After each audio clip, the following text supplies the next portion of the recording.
여호와께서 심히 창대하게 하십니다. 하나님이 함께 하심을 그 모든 삶을 통해서 나타내시겠다고 말씀하셨습니다. 여러분, 다윗이 양을 치면서 무슨 생각을 했을까요? 야곱은요, 어떻게 하면 양을 잘 키우고 번식시켜서 거기서 내 거를 챙기려고 열심히 노력하고 생각을 많이 했습니다. 다윗은요, 사울왕 앞에 고백하면서 블레셋 장수 골리앗 앞에 나가기를 청하며 하나님이 나와 함께 하셨을 때 내가 잃은 양이 하나도 없습니다. 나를 맹수 앞에서 지켰음과 동시에 나의 양들도 하나님께서 보호하여 주셨습니다. 고백했습니다. 여러분, 이게 무슨 말일까요? 어떤 사람은 매일 똑같은 거 합니다. 근데 어떤 사람은 매일매일 하나님의 은혜를 구하면서 합니다. 또 어떤 사람은 자기 계획으로 자기 계획 그리고 자기 야망 만족시키려고 하나씩 자기를 만족시키면서 자기를 채우면서 살아갑니다. 우리도 어느 순간 보면 똑같이 예배하거든요. 어제도 전무후무 말씀드렸습니다. 하나님이 날마다 새롭게 하시는데요, 그게 뭘까요? 하나님이 나와 함께 하시니까 내가 매일매일 새로워져요. 새로워진다는 증거로 세상의 모든 풍파를 10분 초마다 겪고 만납니다, 사람들이. 그래서 그것 때문에 죽어요. 그 문제 속에 들어가서 허우적거립니다. 문제는 저기 있고 나는 여기 있는데 문제 속에 들어갑니다. 어떤 사람은요, 문제를 불러요. 귀신 부르듯이 문제를 자꾸 부릅니다. 두려움, 염려 때문에 자꾸 무엇을 붙잡습니다. 어떤 사람은요, 문제를 만듭니다. 내가 문제를 만드는 줄도 모르고요, 자꾸 문제가 내 주변에 자꾸 생겨요. 왜 그럴까, 내 인생이? 여러분, 불신자들도 자꾸 문제 만나면 자기 인생을 돌아보거든요. 내가 무슨 일인가? 그래서 막 이 사람 저 사람한테 찾아가요. 그래서 나온 답이 뭐냐? 당신 올해 삼재다. 조심해야 된다. 건강도 그렇고 경제도 그렇고 사람도 그렇고 다 잃을 팔자다. 올해 그래서 조심해야 된다. 그러면 그 말을요, 찰떡같이 믿고요, 조심해요. 뭘 조심하냐? 말도 조심하고요, 행동도 조심해요. 하나님은 뭐하게 하시죠? 예배하게 하세요. 다윗이 하나님께 나아갔던 것처럼 하나님께서 그의 아들 솔로몬이요, 하나님 앞에 기쁨으로 나아가게 하십니다. 우리 앞에서 율법을 배운 우리의 자녀들은 율법대로 살아갈 수밖에 없습니다. 우리 앞에서 신비를 배운 우리의 후대들은 신비를 자꾸 느끼면서 살아갈 수밖에 없어요. 우리 앞에서 박애를 배우고 우리 앞에서 세상의 정의를 배운 우리의 후대들은 그것 가지고 누가 잘했네 누가 잘못했네 따질 수밖에 없습니다. 그렇기 때문에 우리는 뭐냐? 복음밖에 없어요. 그 복음을 하나님께서 허락하셨습니다. 그럼 우리가 구할 게 뭐냐? 날마다 복음 속으로 들어가는 겁니다. 누군 문제 속으로 들어가는데요, 날마다 우리가 이 복음을 구하는 겁니다. 세상은요, 문제 안 만나는 삶을 원하는데요, 오늘 나는 복음을 구하는 겁니다. 이 복음을 구하는 게 우리 인생의 가장 큰 축복입니다.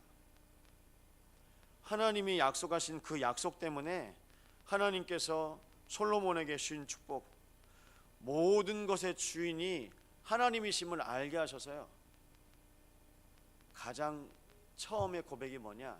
내가 하나님께 전심으로 나아갑니다. 여러분, 기도를 하니까요, 내 마음이 시원합니까? 그건 내가 한판 하는 거예요. 예배를 하고 뭘 하니까요, 그냥 내가 속이 후련합니까? 그건 내 만족이라니까요. 하나님 앞에서 내가 예배하고 기도하는데 하나님이 그 마음에 찾아오셔서 그 마음과 생각에 교제하십니다. 그러면서 너에게 원하는 것이 뭐냐? 그런데요, 그 영적인 대화를 통해서 누가 감동하고 누가 만족하시냐? 하나님이 만족하세요. 하나님이 감동하세요. 우린 예배에 와서 내가 만족하고 내가 스스로 감동하고 내가 생각해도 오늘 내가 예배 너무 잘한 것 같고 내가 생각해도 내가 오늘 기도 너무 훌륭하게 한 것 같고 내가 생각해도 오늘 예배, 오늘 메시지, 오늘 다락방 너무 잘한 것 같고 기준을 자꾸 바꾸셔야 돼요. 기준은 하나님이십니다. 하나님이 감동해 버리셨어요. 여러분 생각해 보셨습니까? 교회 와서 예배하고 기도하고 성가대도 하고 말씀도 대언합니다. 그런데요, 야, 오늘 생각해도 내가 메시지 너무 잘한 것 같아. 오늘 내가 생각해도 내가 성가대 너무 잘한 것 같고, 지휘도 잘한 것 같고, 오늘 밥도 잘한 것 같고, 오늘 다 잘한 것 같아. 누구 생각이요? 내 생각이요. 버리셔야 돼요. 하나님이 감동하시니까요, 다른 게 필요 없어요. 뭐라고 말합니까? 왕이었음에도 불구하고 영적 문제에 시달렸던 그 애굽의 왕 바로가 요셉을 보더니 여호와 신에 이와 같이 감동된 자를 내가 본 적이 없다. 내가 너 같은 사람 본 적이 없다. 여러분, 하나님이 요셉을 통해서 감동하시고 그와 함께 하시는 것을, 하나님이 감동하신 것을 불신자 왕이 압니다. 이게 무슨 일입니까? 느끼고 싶어 하는 거예요. 이미 여러분, 불신자 바로가 느꼈을 정도라면 이미 요셉은요, 이미 충만해져 있어요. 오늘 그런 믿음의 고백들이 여러분의 현장에서 고백되시기 바랍니다. 그것이 뭐냐? 바로 주권입니다. 야, 하나님이 나를 인도하시는구나. 바울이 뭐라고 합니까? 내가 내 몸의 연약함을 놓고 하나님 앞에 정말 전심으로 기도하였는데 하나님이 내 모습, 내 이 상태를 원하시는구나. 그 이후에 내 영적인 부분을 놓고, 내 연약함을 놓고 기도하지 않았습니다. 아, 내 연약함이 하나님의 언약 안에 있구나, 하나님의 계획 안에 있구나. 그래서 그 하나님의 계획 속에 계속 인도받습니다. 그게 하나님의 언약 안에 있던 믿음의 사람들의 고백이었습니다. 오늘 우리의 기도는 어떤 기도입니까? 하나님, 정말 복음과 믿음을 주신 그 은혜 속에서 오늘 나를 이끄시고 인도하심에 감사드립니다. 내 인생에 내가 예배하며 기도하며 내가 신앙생활을 하는 것까지 하나님께서 허락하셨음을 믿습니다. 이 믿음을 고백하면서 하나님 앞에 나아갈 수 있는 그 축복 속에 한 주가 다 하나님의 것입니다. 온종일 그 한 주, 우리의 인생의 모든 출입과 주야를 지켜 보호하시는 분이 누구시냐? 하나님이십니다. 전적으로 하나님께 의지하였던 솔로몬이 제일 먼저 하나님 앞에 엎드린 것이 뭐냐? 예배, 제사로 엎드렸습니다. 번제요? 여러분 아시죠? 내가 죽어야 되는데 저 짐승의 모든 피를 빼고 각을 뜹니다.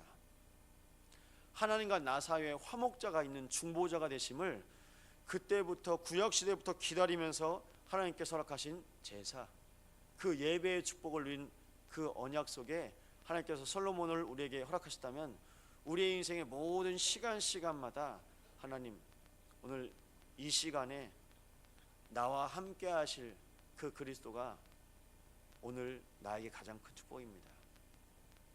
하나님, 오늘 이 시간에 하나님과 나 사이에 그리스도께서 중보자가 되심에 오늘 하나님 자되게 하심을 감사합니다.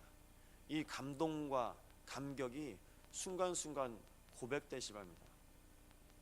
여러분, 찬송을 해도 말씀을 다시 봐도 어떻게 나에게 이 말씀을 주실까?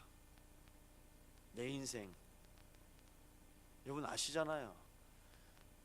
내 인생 내가 바꾸고 싶어도 안 바뀌었던 그 잡혀있고 그 묶여있고 갇혀있던 인생을 하나님께서 그리스도로 말미암아 구원하여 주시고 내 인생에 함께 하신 그 은혜, 여러분 아시지 않습니까?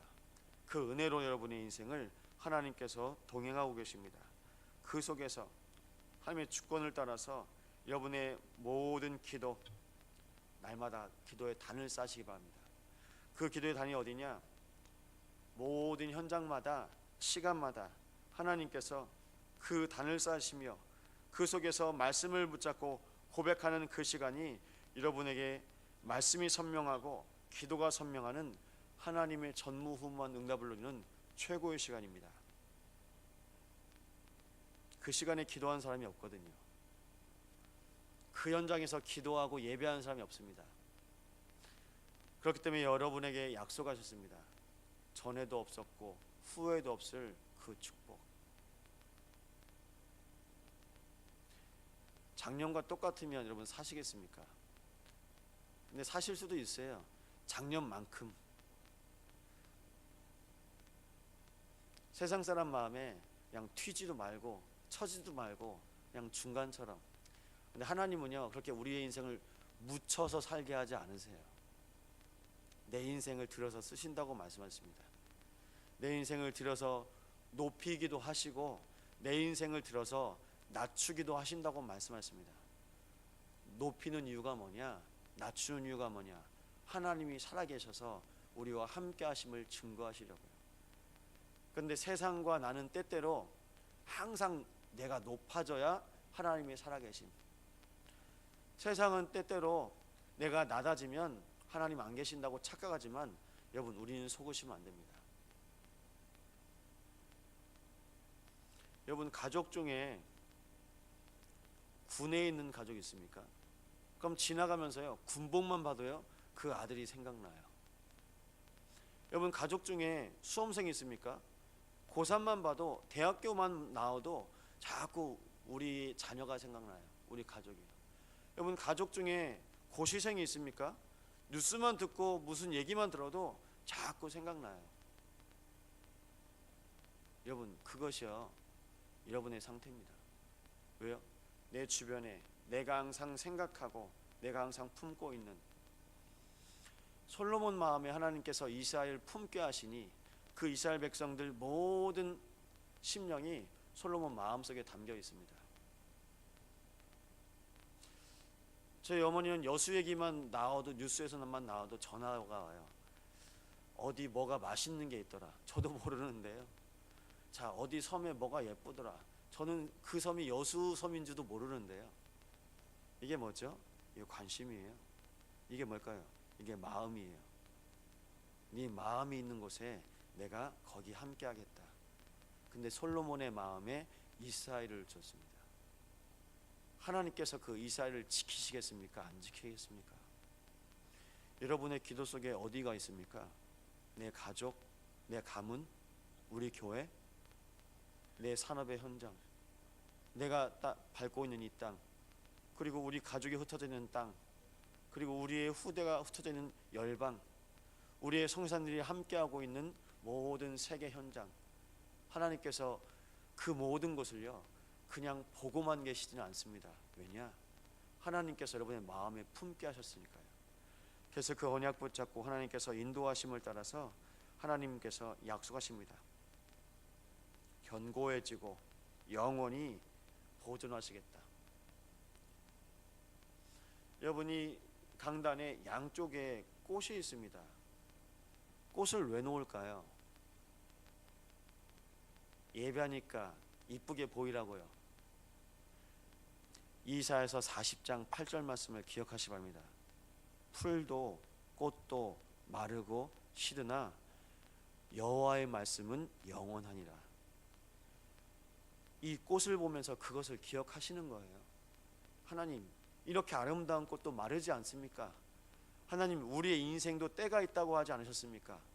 하나님, 그렇지만 그 영원한 말씀을 오늘 내 인생에 허락하시고, 이 강단에 허락하시고, 이 시간 허락하시고, 우리의 후대에 흘러내려 보내심을 감사합니다. 여러분께서 교회 안에 있는 모든 꽃 보시면서 항상 하나님의 말씀 생각하셔야 돼요. 그 언약 속에서 우리의 인생이 그 선명한 말씀 속으로 들어갈 수만 있다면요, 그 예배는요, 하나님이 원하시는 그 예배가 됩니다. 그 예배로 우리의 인생을 인도하셔서 하나님께서 약속하신 여수 복음화, 호남 복음화, 후대 복음화, 세계 복음화를 하나님께서 우리에게 먼저 기도 제목으로 주셨다면 그것이야말로 하나님께서 하시겠다는 약속입니다. 선명하고 분명한 하나님의 언약 속에서 우리의 인생을 인도하시사 하나님이 약속하신 그 언약을 따라서 인도받게 달라고 이 시간 기도하셔야 되겠습니다. 창세기 12장에 하나님께서 아브라함에 찾아오셔서 내가 너와 함께 있어 너를 복의 근원으로 내가 역사하겠고 내가 지시할 땅으로 너를 인도하겠다. 너와 함께 하겠다. 여러분, 오늘 말씀 가지고 하나님 함께 하심을 누리시기 바랍니다. 오늘 기도하시면서 오늘 온종일 하나님과 함께 동행하시면서 하나님께서 우리의 마음과 생각을 통해서 교제하시고 역사하시는 견고한 영원한 축복을 이 시간 누리시기 바랍니다. 다 합심으로 기도하시겠습니다.